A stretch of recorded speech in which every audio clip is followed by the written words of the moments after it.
नमस्कार दोस्तों, only PCS channel के इस मेंस सीरीज या इनिशिएटिव में आपका स्वागत है। हम 2 सीरीज चला रहे हैं, ठीक है? जो एक सीरीज पहले से चली आ रही है जिसमें हम डेली 5वें छठे प्रश्न पत्र का उत्तर लेखन करवाते हैं, ठीक है? उसे इवैल्यूएट करते हैं और प्रॉपर फीडबैक देते हैं। आप हमारे फीडबैक को देख सकते हैं, ठीक है? उसका मूल्यांकन कर सकते हैं कि हम किस तरह से आपका समर्थन कर रहे हैं और आपको ज़्यादा से ज़्यादा अच्छे से अच्छा फीडबैक देने की कोशिश कर रहे हैं। दूसरी सीरीज हमने 1 मई से शुरू की है, जो कि एथिक्स के प्रश्न पत्र से शुरू हुआ है, ठीक है? इसमें पूरे सिलेबस को कवर करेंगे, सभी पेपर्स के जितने भी जीएस के पेपर हैं सारे सिलेबस को कवर करेंगे और इसमें एक तरह से ये टारगेटेड ग्रुप है, ठीक है? जिसको हम कवर करते हुए आपको पूरा आंसर राइटिंग पूरे सिलेबस का की आंसर राइटिंग कराएँगे, ठीक है? ये ग्रुप हमारा 1 मई से स्टार्ट है और इसे जॉइन करने के लिए आप ₹599 रुपए का पेमेंट करके इसे पेड ग्रुप की तरह जॉइन कर सकते हैं। चूँकि ये टारगेटेड है, इसमें सीरियस बच्चे चाहिए इसलिए हमने इसको पेड ग्रुप की तरह शुरू किया है। बाकी एक फ्री इनिशिएटिव हम लगातार चला रहे हैं, जिसमें 5वें छठे पेपर का आंसर राइटिंग कराया जाता है, ठीक है? तो ये पहले दिन की आंसर राइटिंग है। इसमें बेसिक क्वेश्चंस थे, ठीक है? सिलेबस के अकॉर्डिंग फर्स्ट यूनिट से एथिक्स के बारे में है ये फर्स्ट यूनिट, उसी से ये सारे रिलेटेड प्रश्न हैं, ठीक है? तो पहला प्रश्न है कि एथिक्स क्या है, ठीक है? एथिक्स क्या है? मानव जीवन में इसकी भूमिका की विवेचना करें, है ना? What is ethics and discuss its role in human life, ठीक है? नीति शास्त्र क्या है? इन्होंने बताया कि मानव जीवन में इसकी अरे फिर से प्रश्न को इन्होंने यहाँ पे रिपीट किया, माफ कीजिएगा। नीति शास्त्र की उत्पत्ति ग्रीक शब्द इथोस और लैटिन शब्द मोरेस से हुई है। इसका अर्थ परंपरा, व्यवहार का तरीका या मानव चरित्र है, ठीक है? इन्होंने परिभाषा जो है शब्दावली के हिसाब से ठीक से बताई है। मैकेंजी के अनुसार इन्होंने बताया है कि नीति शास्त्र को मानव आचरण में सही या अच्छा क्या है या मानव जीवन में शामिल आदर्श के विज्ञान के रूप में परिभाषित करते हैं, ठीक है? तो किसी फिलोसोफर के द्वारा कहे गए स्टेटमेंट या डेफिनेशन को कोट करना बहुत अच्छी बात है। उन्होंने बहुत अच्छा प्रयास किया, ठीक है? उदाहरण के रूप में बताया कि एक प्रबंधक को पता चला कि उनका एक कर्मचारी व्यक्तिगत मुद्दों के कारण लगातार खराब प्रदर्शन कर रहा है। नैतिक दुविधा तब उत्पन्न होती है जब ये तय करना होता है कर्मचारी को नौकरी से निकालना या समर्थन और सहायता देना, ठीक है? इन्होंने नैतिक दुविधा की बात कर दी है शुरू में, लेकिन ठीक है, एग्जाम्पल सही है एथिक्स के पर्सपेक्टिव से। आगे इन्होंने बताया कि मानव जीवन में नीतिशास्त्र की भूमिका क्या है नैतिक दुविधा हल करने में, ठीक है? नैतिक दुविधा मतलब एथिकल डायलेमा, ठीक है? जो इंग्लिश मीडियम के छात्र हैं वो भी देख सकते हैं, हालांकि उनके लिए एक अलग से सीरीज चलाई जा रही है आंसर राइटिंग इवेल्युएशन के एक्सप्लेनेशन की, उसे भी आप देख सकते हैं। बाकी इसमें माध्यम का कोई भी प्रतिबंध नहीं, आप कोई भी किसी भी माध्यम को इसे देख सकते हैं। बाकी चीज़ों को सही से बाइलिंगुअली एक्सप्रेस करने की कोशिश करेंगे। बाकी तो ये बता रहे कि नैतिक दुविधा हल करने में इससे सहायता ली जाती है। ईमानदारी, विश्वसनीयता, उत्तरदायित्व जैसे नैतिक मूल्य हमें नैतिक दुविधा से अधिक आसानी से या अधिक प्रभावी तरीके से निपटने में मदद करते हैं। पूरा सेंटेंस नहीं लिखा है। विश्वास का निर्माण करने में नैतिक व्यवहार रिश्तों में विश्वास को बढ़ावा देता है, चाहे व्यक्तिगत हो या पेशेवर, ठीक है? अगर आप नैतिक हैं तो समाज में और परिवार में भी आपके संबंध अच्छे होंगे। अगर आप नैतिक हैं तो आप पेशेवर हैं, मान के चलिए कि आप डॉक्टर हैं और मेडिकल एथिक्स का पालन कर रहे हैं, ठीक है? ठीक है, तो भी आपके पेशेंट से रिश्ते अच्छे होंगे, ठीक है? ये इन्होंने एग्जाम्पल में दिया है कि डॉक्टर जो कि रोगी गोपनीयता का पालन करता है, रोगियों के साथ विश्वास का निर्माण करता है, जो संवेदनशील जानकारी साझा करने में उनसे सुरक्षित महसूस करते हैं, ठीक है? व्यवहार का मार्गदर्शन, नैतिकता सही और गलत का व्यवहार का निर्धारण करने में रूपरेखा प्रदान करती है। एग्जाम्पल उन्होंने बहुत सही से दिया है, ठीक है? दूसरे का सम्मान, यहाँ पे थोड़ा सा इनका अस्पष्ट था, बाकी एग्जाम्पल यहाँ तक ठीक था। दूसरे का सम्मान करना, इसमें भी आपके एथिक्स का रोल है, ठीक है? उदाहरण किसी जरूरतमंद के प्रति सहानुभूति और करुणा, किसी अजनबी की मदद करना, ठीक है? स्वयं सेवा आदि। पेशेवर नैतिकता की ईमानदारी की बात की उन्होंने, कार्यस्थल में पेशेवर ईमानदारी बनाए रखने और संगठनात्मक मूल्य बनाए रखने में भी नैतिकता सहायक होती है। एक व्यवसाय नेता, ठीक है, या फिर एक प्रोफेशनल लीडर बोल सकते हैं इसको, जो अल्पकालिक लाभ पर नैतिक निर्णय लेने को प्राथमिकता देता है, वह कर्मचारियों, ग्राहकों, हितधारकों का सम्मान और वफादारी अर्जित करता है, ठीक है? एक किसी कंपनी का मैनेजर हो, ठीक है, और वो ये ना चाहे कि उसके जो प्रोडक्ट है उनको वो अनएथिकली बेच के, ठीक है, ज़्यादा लाभ लाभ कमा ले। मान के चलिए कि आपके उसके कुछ रेगुलर कस्टमर होंगे, ठीक है, और कोई कंटिजेंसी वाले कस्टमर होंगे, ठीक है? रेगुलर कस्टमर को चीज़ सप्लाई करता है, वही आपातकालीन स्थिति में ये व्यक्ति उसको 5 का 10 देने के लिए तैयार है, ठीक है? बट ये इसका रेगुलर कस्टमर है। मान के चलिए कि किसी रोग की ये दवा रेगुलर इसी से खरीदता है, अब ये दवा इसको ना दे के इसको बढ़े हुए दामों पर दे दे, ठीक है? तो अल्पकालिक लाभ तो इसको मिल जाएगा, लेकिन इसकी ये जो एथिकल वैल्यूज़ है वो उससे समझौता कर लेगा, ठीक है? तो इससे बचने के लिए एक जो व्यावसायिक नेता होगा, ठीक है, या कोई भी एक इंडिविजुअल अल्पकालिक लाभ से बचने के लिए नैतिक निर्णयों का प्रयोग करते हुए वो प्राथमिकता देगा, और कर्मचारी, ग्राहक या फिर डिफरेंट टाइप के स्टेक होल्डर्स हैं, यही सारी चीज़ें उनको वो प्राथमिकता देगा, ठीक है? ताकि उनका सम्मान और वफादारी अर्जित कर सकें। नैतिक मुद्दों को हल करने में भी ये फायदेमंद है, व्यक्तिगत विकास की स्थिति में भी। बाकी इन्होंने सही से सारी चीज़ों को बताया, ठीक है, कि मानव जीवन में इसकी भूमिका क्या है। इसको उन्होंने कई उदाहरणों, कई पॉइंट्स के द्वारा बहुत अच्छे से बताया। इसको आप देख सकते हैं, इनका उत्तर अच्छा है। मुझे थोड़ी शब्द सीमा की समस्या लग रही थी इसमें, ठीक है, तो इसको भी आप थोड़ा सा कंसीडर करिए, जिसकी भी कॉपी है, शब्द सीमा का भी ध्यान रखें। बाकी इन्होंने उत्तर अच्छा लिखा है, ठीक है। अभी तो नहीं नंबर काट रहे हैं, बट ये शब्द सीमा का ध्यान रखना पड़ेगा इनको, ठीक है। नैतिक शासन के बारे में इन्होंने अच्छे से परिभाषा दी है कि ऐसे शासन से इसका मतलब है जिसका जो ईमानदारी, सत्यनिष्ठा, निष्पक्षता और मानवाधिकारों के प्रति सम्मान जैसे नैतिक सिद्धांत से निर्देशित होता हो। बहुत ही अच्छा है, ठीक है। ये उन सरकारों संगठनों में देखा जाता है जो निर्णय लेने में नैतिक सिद्धांतों द्वारा निर्देशित होते हैं। यह उन संगठनों में भी देखा जाता है जो स्थिरता, जिम्मेदार व्यावसायिक प्रथाओं को प्राथमिकता देते हैं, ठीक है। उदाहरण में उन्होंने टॉम शू कंपनी का उदाहरण लिया है कि वो जितने भी जोड़े जूते बेचता है उतने जोड़े गरीब बच्चों के लिए भी जूतों का प्रबंध करता है, ठीक है। तो ये उदाहरण बहुत अच्छा दिया है इन्होंने, बहुत ही शानदार उदाहरण है। फिर उन्होंने आगे बात की है कॉन्स्टिट्यूशनल मोरालिटी की, ठीक है, संवैधानिक नैतिकता की। संवैधानिक नैतिकता इन्होंने आगे बात की है कि किसी देश के संविधान में निहित सिद्धांतों, मूल्यों के प्रति व्यक्तियों, संस्थाओं, सरकारों के पालन से, ठीक है। यानी कि अगर हमारे किसी भी देश में मान लीजिए, अपने देश में मान लीजिए, बट कॉन्स्टिट्यूशन में जो लिखा है, ठीक है, जो उसमें वैल्यूज़ दी गई हैं, ठीक है, जो उसमें प्रिंसिपल्स दिए गए, उनका पालन अगर आप करते हैं, ठीक है, ठीक है, विच आर मोरल और एथिकल, ठीक है, इन टर्म्स ऑफ कॉन्स्टिट्यूशन, उनका अगर आप पालन करते हैं तो कहा जाएगा कि आप कॉन्स्टिट्यूशनल मोरालिटी का पालन कर रहे हैं।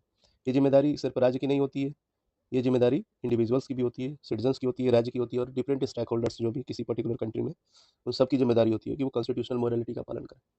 कॉन्स्टिट्यूशनल मोरालिटी या संवैधानिक नैतिकता का पालन, ठीक है, भारतीय परिप्रेक्ष्य में आप देख सकते हैं जैसे मूल अधिकारों का सम्मान करना, ठीक है, ये राज्य की जिम्मेदारी है कि वो मूल अधिकारों का सम्मान करते हुए कोई भी कानून बनाए, ठीक है।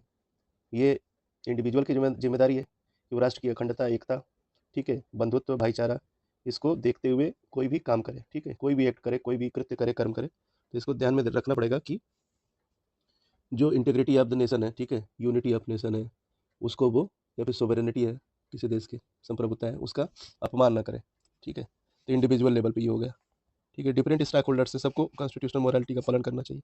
अब एग्जाम्पल के तौर पे एक राज्यपाल है जो किसी राज्य के मुख्यमंत्री या पर्टिकुलर राज्य के, या जिस राज्य में वो राज्यपाल है, उस राज्य के मुख्यमंत्री या मंत्रिपरिषद के कामों में अधिक दखल दे रहा है, ठीक है, तो इसको क्या कहेंगे हम? इसको ये कहेंगे कि वो जो फेडरलिज्म है, ठीक है, या फिर कोऑपरेटिव फेडरलिज्म है, ठीक है, उसका पालन नहीं कर रहा है, ठीक है। कोऑपरेटिव फेडरलिज्म क्या है? एक तरह से बेसिक स्ट्रक्चर है हमारे कॉन्स्टिट्यूशन का, ठीक। तो मुंबईवाद में बोला गया कि फेडरलिज्म का सम्मान किया जाए, राज्यों की स्वायत्तता, ऑटोनॉमिटी का सम्मान किया जाए, ठीक है।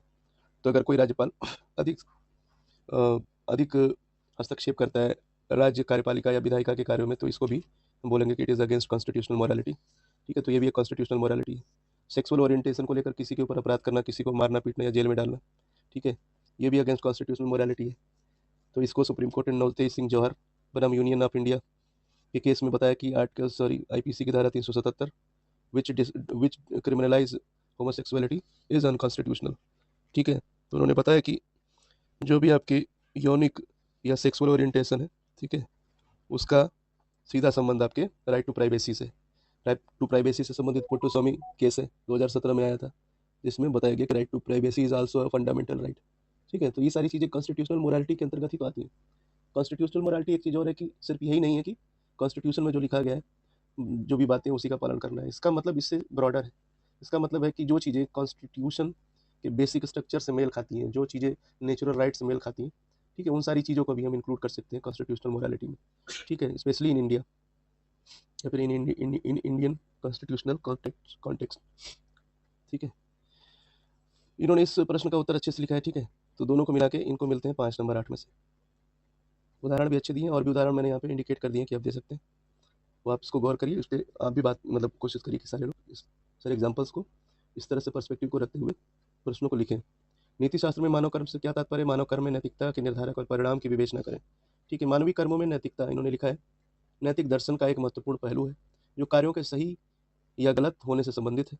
इसमें नैतिक सिद्धांतों के आधार पर कार्यों का विश्लेषण और मूल्यांकन शामिल है, ताकि ये निर्धारित किया जा सके कि नैतिक रूप से स्वीकार्य है या नहीं। ठीक है, इन्होंने ह्यूमन एक्शन में एथिक्स में ह्यूमन एक्शन की बहुत ही अच्छी, यानी कि नीति शास्त्र में ह्यूमन एक्शन की बहुत ही अच्छी परिभाषा दी है। ठीक है, कि मानव कर्म नीति शास्त्र के अनुसार सही या गलत से संबंधित है, सही या गलत के संबंध में निर्णय लेने से है। ठीक है, नैतिक सिद्धांतों का पालन करने से, नैतिक सिद्धांतों का पालन करते हुए काम करने से। ठीक है, वही मानव कर्म है। उसके आगे इन्होंने बताया कि उसके निर्धारक क्या क्या हो सकते हैं। ज्ञान का समावेश, स्वैच्छिकता, स्वतंत्र इच्छा। ठीक है, इन्होंने 3 इसमें मेन जो है प्रमुख निर्धारक बताएं। ठीक है, आगे इन्होंने निर्धारकों में ज़्यादा क्लियर किया है कि परिवार एक निर्धारक हो सकता है। परिवार जैसे आपको कुछ वैल्यूज सिखाता है, ठीक है, तो उन वैल्यूज़ के तहत आप अपने एक्ट को, अपने एक्शन को गाइड करते हैं। जैसे कि माँ से आप करुणा सीखते हैं। ठीक है, हो सकता है आपके घर में कोई फौज में हो, या देश प्रेम का भी आपको एक तरह से घर से, परिवार से भी मिल सकता है वैल्यूज़। इन्होंने हालांकि किया है, बहुत क्लियर नहीं है, बट ठीक है। टीम वर्किंग भी है, घर परिवार में लोग एक दूसरे के साथ मिलकर काम करते हैं, तो टीम वर्क की भी एक तरह से वैल्यूज़ आपकी वहाँ पे डेवलप होती है घर से। मीडिया, फिल्में, विज्ञापन, समाचार पत्र, ठीक है, ये भी गाइड करती हैं आपके ह्यूमन एक्शन को। ठीक है, ये भी एक तरह की डिटरमिनेंट है, इन्होंने रंग बसंती का यूज़ किया है। ठीक है, इस डिटरमिनेंट को, या माफ़ कीजिएगा, इस निर्धारक को आप बाद में रख सकते थे। ठीक है, ठीक है, संविधान और कानूनी प्रावधान बहुत ही अच्छे से बताया। ठीक है, मौलिक अधिकारों का पालन, राज्य के नीति निर्देशक तत्व, मौलिक कर्तव्य, सूचना का अधिकार, केंद्रीय सूचना सतर्कता आयोग जैसे कानून। ठीक है, इन सारी चीज़ों को आप रख सकते हैं एक तरह से निर्धारक। अब इसका एग्जाम्पल लिख सकते हैं, मौलिक अधिकार, अस्पृश्यता। ठीक है, आर्टिकल 17 में इसका उल्लेख है।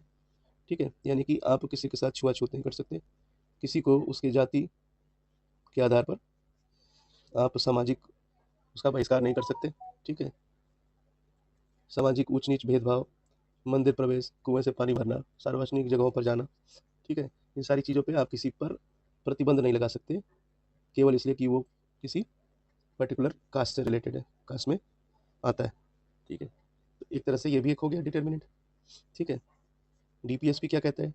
डीपीएसपी क्या कहता है? मद्य निषेध की बात करता है। ठीक है, ये बताता है कि मादक पदार्थों का सेवन नहीं करना चाहिए, ये भी अच्छी बात है। ठीक है, तो मादक पदार्थों का सेवन गलत, ये कहाँ से कहाँ लिखा है? डीपीएसपी में लिखा है, बाकी और अन्य जगह भी लिखा है, बट ये एक एग्जाम्पल है। ठीक है, पशुवध, पशुवध या गोवंश संरक्षण की भी बात है। ठीक है, डिसेंट्रलाइजेशन ऑफ पावर की बात है, विकेंद्रीकरण कहाँ लिखा गया है? Article 40 DPSP part 4। ठीक है, तो ये सारी चीज़ें आपके डिटर्मिनेंट से निर्धारक हैं कि क्या करना सही होता है, या मानव कर्म किन जगहों पे सही होता है और किन जगहों पे उसका वो गलत होता है। ठीक है, या क्या नैतिक है या क्या अनैतिक है, इसका निर्धारण करने के लिए हमारे पास जो भी निर्धारक हैं उनकी इन्होंने अच्छे से व्याख्या की है। जीवन के अनुभवों से भी आप सीख सकते हैं कि क्या सही है क्या गलत है। ठीक है, इन्होंने गांधी जी का एग्जाम्पल दिया कि उन्होंने साउथ अफ्रीका में देखा रेसिज्म के बारे में। ठीक है, नस्लवाद, और उससे सीख ली उन्होंने, और ये समझा कि ये एक अपराध है, अन्याय है मानव जाति के खिलाफ। और उसे सीख लेते हुए उन्होंने भारत की आज़ादी में महत्वपूर्ण योगदान दिया। नेल्सन मंडेला का भी एग्जाम्पल ले सकते हैं आप, अशोका का भी एग्जाम्पल ले सकते हैं कि जब कलिंग में युद्ध होता है, वो रक्तपात देखते हैं, तो फिर उनका मन एकदम विक्षिप्त हो जाता है, फिर वो कहते हैं कि नहीं, और युद्ध नहीं कर सकते। ठीक है, शांति, अहिंसा और प्रेम के मार्ग पे चले जाते हैं अशोक। उसके बाद किस तरह से वो पूरे समाज और पूरी व्यवस्था के लिए एक मानक बन के उभरते हैं। ठीक है, उनके इंस्क्रिप्शन, उनके शिलालेख स्तंभलेखों से आप ये बात देख सकते हैं। ठीक है, आगे की बात देखते हैं। अंतर्राष्ट्रीय घटनाएं भी हैं, निर्धारक हो सकती हैं। ठीक है, डिफरेंट पर्सपेक्टिव है निर्धारक के।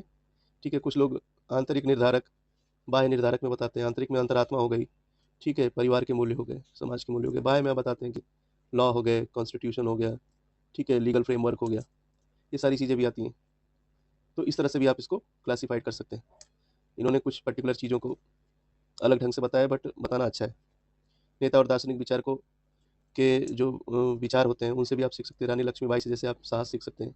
ठीक है, हीरोम चानू शर्मिला से आप बलिदान सीख सकते हैं।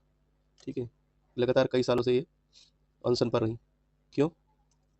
ताकि अप्सपा को नॉर्थ ईस्ट से हटाया जा सके, ठीक है, नॉर्थ ईस्ट से रिपील किया जा सके, हटाया जा सके अप्सपा, ठीक है। Armed special force act. Armstrong PM जो है आईएएस ऑफिसर थे, इन्होंने अपने समर्पण के द्वारा नॉर्थ ईस्ट में एक सड़क का निर्माण करवाया, ठीक है। बुद्ध मध्य मार्ग से संबंधित है, ठीक है। अरस्तु जो है वो सदाचार का सिद्धांत देते हैं, वर्च्यू जिसको बोलते हैं अंग्रेजी में, ठीक है, प्रिंसिपल ऑफ वर्च्यू, सदाचार के सिद्धांत है इनका। तो अब वही बेंथम और मिल है, बेंथम मिल उपयोगितावाद इनका सिद्धांत है, ठीक है। यूटिलिटेरियन जिसको बोलता है, यूटिलिटेरियनिज्म बोलते हैं अंग्रेजी में, यानी कि अधिकतम सुख, अधिकतम व्यक्तियों के लिए अधिकतम सुख की बात करते हैं। कांट क्या बात करते हैं, माफ कीजिएगा, वही कांट है, कांट क्या बात करते हैं, कांट बात करते हैं कैटेगोरिकल इंपरेटिव,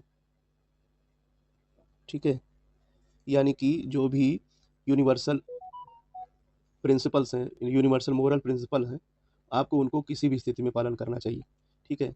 अगर कोई व्यक्ति आपके झूठ बोलने से उसकी जान बच रही है, तब भी आप उसकी जान बचाने की कोशिश नहीं करेंगे, क्यों? क्योंकि आपका जो आखिरी परिणाम है वो इससे कहीं ज़्यादा बड़ा है, इसलिए आप हर स्थिति में सत्य बोलेंगे, ठीक है। यही बात कांट बताते हैं, उनके कैटेगोरिकल इंपरेटिव जो उनका एक सिद्धांत है, ठीक है, उसमें इस सिद्धांत का जिक्र करते हैं। तो ये सारी चीज़ें हैं कि आप किस तरह से फिलोसफर्स या फिर आइडियोलॉजी से प्रभावित होकर भी अपने ह्यूमन एक्शन को गाइड कर सकते हैं, ठीक है। Human action can be guided by philosophies और आइडियोलॉजी, ठीक है। मार्क्सिज्म से भी गाइड हो सकता है, मार्क्सिज्म से गाइड होगा तो वो वंचितों और सर्वहारा के लिए लड़ेगा, ठीक है, वो वर्गभेद को समझेगा, ठीक है, वो पूंजीवाद के खिलाफ होगा, ठीक है। तो ये सारी चीज़ें हैं कि आप विभिन्न विचारधाराओं से समझते हुए अपना एक पर्सपेक्टिव तैयार करते हैं और उसके अनुसार भी आप सही गलत का निर्णय लेते हैं, ठीक है। बाकी चीज़ उन्होंने परिणाम में बताया कि वैश्विक न्याय और शांति की स्थापना होगी, पर्यावरण की स्थिरता, आर्थिक समृद्धि, सामाजिक समरसता, सहयोग, ठीक है, व्यक्तिगत सत्यनिष्ठा और विश्वास, ठीक है। इसके नेगेटिव में भी आप बता सकते हैं कि अगर आप एथिक्स का या मोरालिटी का पालन नहीं करते हैं, ठीक है, अगर वो आपके जहन में नहीं है, वो अगर वो आपके एक्शन में नहीं है, तो क्या क्या हो सकता है, जैसे कि नेस्ले कंपनी का एग्जाम्पल ले सकते हैं, ठीक है। नेगेटिव में, इम्पैक्ट में इसने क्या किया कि आवश्यकता से अधिक बच्चों के उत्पादों में चीनी या शुगर का कंटेंट दिया, ठीक है, जो कि मानकों से बहुत ज़्यादा था। कोरोनिल दवा के कुप्रचार से संबंधित आप रामदेव बाबा के केस को ले सकते हैं, जहाँ पे सुप्रीम कोर्ट ने इनको अभी बहुत ज़्यादा लताड़ा, इनको बहुत ज़्यादा डांट फटकार की और बोला कि आप न्यूज़पेपर में माफ़ीनामा लिखें, ठीक है। कोविशील्ड मामला आप देख सकते हैं, सीरम इंस्टीट्यूट ने जो दवाई बनाई कोविशील्ड, उसमें कहा जा रहा है कि इसके साइड इफ़ेक्ट्स बहुत ज़्यादा हैं, और ये लंदन में इनके ऊपर ये केस चला है, जिसमें उन्होंने माना है कि इसमें साइड इफ़ेक्ट है इसके, इससे हार्ट अटैक हो सकता है, इससे ब्रेन हेमरेज हो सकता है, ये इन्होंने माना। तो एक तरह से इनका जो काम था पूरी तरह से एथिकल नहीं कहा जा सकता है, बहुत सारे उसके नेगेटिव इम्पैक्ट रहे, इन्होंने इस चीज़ को जनता से छुपाया, ठीक है। तो ये एथिकल कंडक्ट नहीं है, ठीक है। बाकी इन्होंने सारी चीज़ों को सही से बताया, हमने सिर्फ इसलिए एक्सप्लेन किया है जो बच्चे नए हैं वो समझ सके कि उत्तर में क्या डिमांड है और किस तरह से उत्तर को दिया जाना चाहिए, ठीक है। इनका उत्तर बहुत अच्छा है, तो इनको 7 नंबर मिलता है 12 में से। सारी चीज़ों को अच्छे से एक्सप्लेन किया, फ्लो चार्ट भी अच्छे से बनाया, ठीक है।